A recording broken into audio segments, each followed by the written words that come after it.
Live from our studio in Georgetown. Kaieteur Radio, 99.1 FM.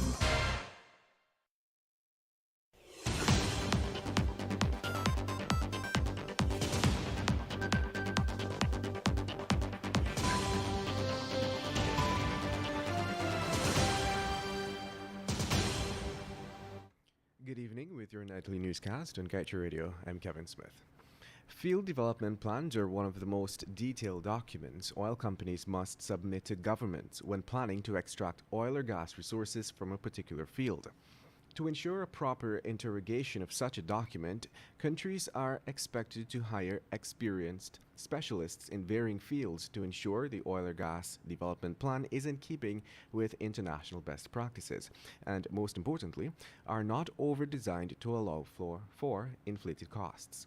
Taking this into consideration, Trinidadian energy strategist Anthony Paul firmly asserts that it is ridiculous for any review of such documents to only take 1 or 2 months. If this occurs, he said it is evident that the state is not being presented with all the data it needs, and someone is not interested in doing a proper review.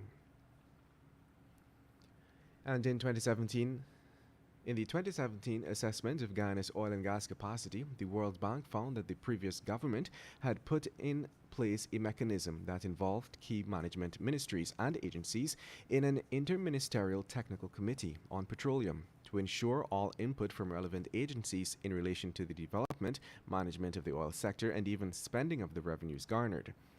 While this is a structure the former administration sought in the early management of the sector, fast-forwarding to 2022, the core management of the industry has been brought under the control of the President's office, with Vice President Bharat Jagdeo tasked with overseeing the oil and gas industry.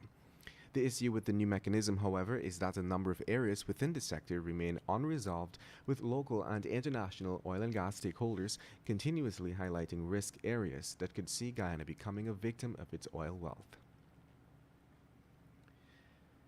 And moving on, President Irfan Ali had promised that the $42.5 million passport office at Lethem that was languishing for years would become operable in 1 month, but after we highlighted issues surrounding the building, it was reportedly opened in 1 day.